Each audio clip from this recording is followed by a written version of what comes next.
Thanks for having me. I don't know if you can hear me. I kind of just want to take a second to acknowledge the room and Penelope. I really do. Okay, let's do this.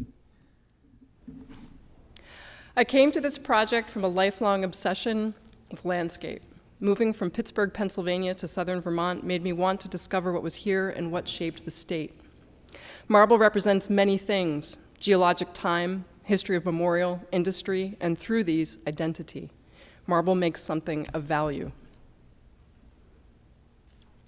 Marble has long been a standing industry in Vermont.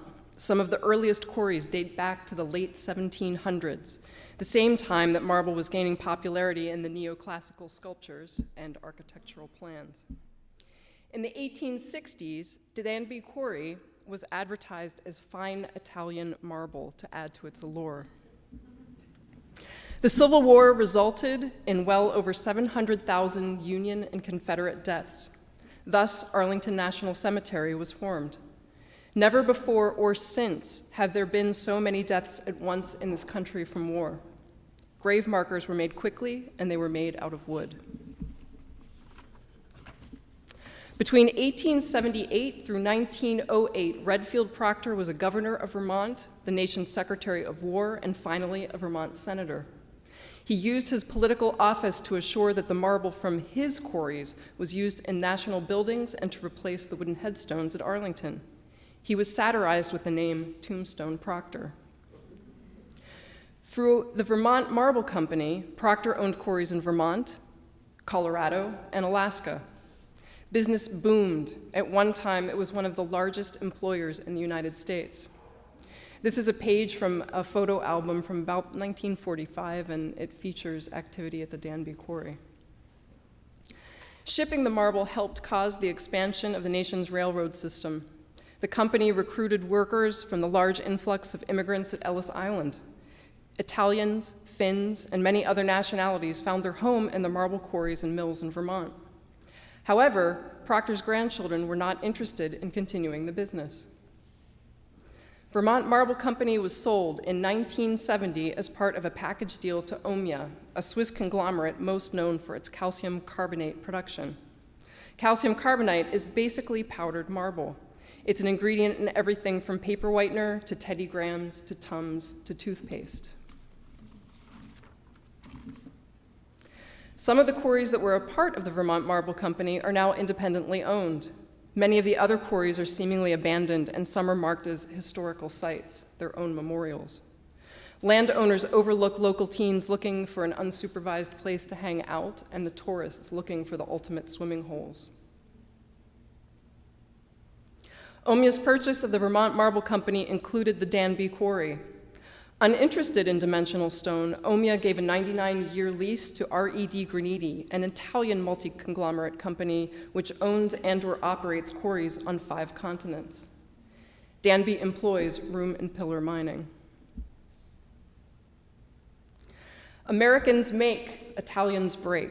I don't know if you can read it there on the left. It is ironic that the original coating of fine Italian marble has come back to haunt Danby. I met men, some of whom were the 3rd generation to quarry there. Rumor has it that the Italian management ships the marble back to Italy for finishing so that it can be sold in the United States as fine Italian marble. The mines were dusty and surprisingly filled with exhaust. New cutting technologies featured automated diamond blades and synthetic lubricants. Men stand, and despite the dust and diesel, they smoke and wait for the machines to complete their tasks. Blocks are labeled for shipping with spray paint and stored in empty bays, empty of marble. These will go to a company called Polycor. You can see it tagged maybe. The Canadian company, Polycor, owns and operates several quarries and finishing plants in the US. The Veteran Association contract for the production of Arlington National Cemetery headstones belongs to Granite Industries of Vermont. Based in Barrie, it has just been sold to Rock of Ages, a company that is in turn now owned by Polycor from this former slide. These templates will be affixed to the future headstones, the one on the table, as they prepare for sandblasting. Early morning, every morning, these yellow slips arrive by a dot matrix printer. Turnaround time is impossibly quick.